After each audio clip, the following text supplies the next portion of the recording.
माती ही पवित्र भारताची, माती ही पवित्र भारताची वीराने तिची लाज राखली, माती ही पवित्र भारताची वीराने तिची लाज राखली.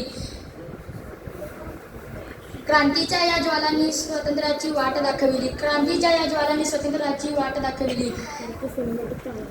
नमस्कार, माझे नाव विवेक गंगाराम गडबेकर. मी इयत्ता 7वी शिकत आहे. आदरणीय अध्यापक मॅडम, मान्य शिक्षक वृंद आणि उपस्थित पालक तसेच माझ्या प्रिय मित्रमैत्रिणींनो, आपणा सर्वांना माझा सप्रेम नमस्कार. आज आपण क्रांतीदिनानिमित्त एकत्र आलो आहोत.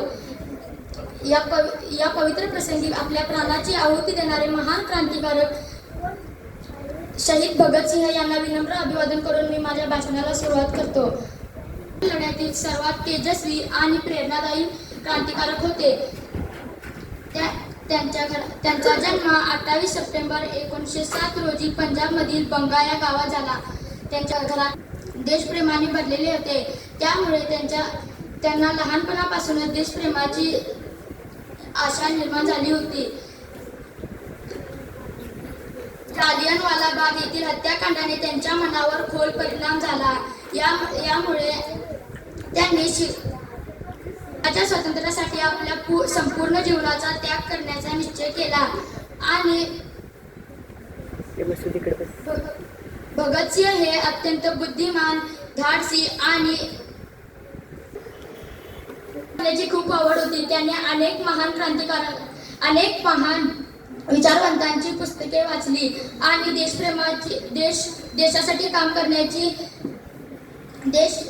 काम करण्याचा निश्चय केला.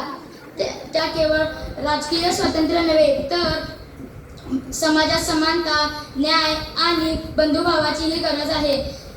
1928 मध्ये ब्रिटिशांनी लाला लजपतराय यांच्यावर केलेल्या लाठीमारात त्यांचा मृत्यू होतो आणि भगत होता. त्यांनी आपल्या सहकाऱ्यांसह या अन्यायाचा निषेध केला. ब्रिटिश सरकारला जागे करण्यासाठी आणि भारतीय जनतेत स्वातंत्र्याची ज्वाला प्रज्वलित करण्यासाठी अनेक धाडसी कृती केल्या. सन 1929 मध्ये भगतसिंह आणि बुटकेश्वर दत्त यांनी दिल्लीतील केंद्रीय विधानसभेत कोणाचाही जीव जाऊ नये अशा प्रकारे प्रतिकारात्मक बॉम्ब फेकले आणि त्यांचा उद्देश होता की भैऱ्या सरकारला जागे करणे. उद्देश हिंसा नव्हे तर भैऱ्या सरकारला जागे करणे असा होता.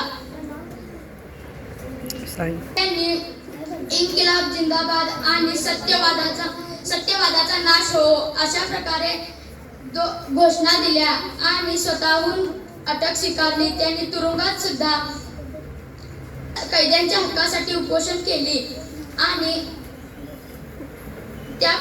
त्यापुढे अखेरीस 23 मार्च 1931 रोजी भगतसिंह, राजगुरू, सुखदेव यांना फाशी देण्यात आली.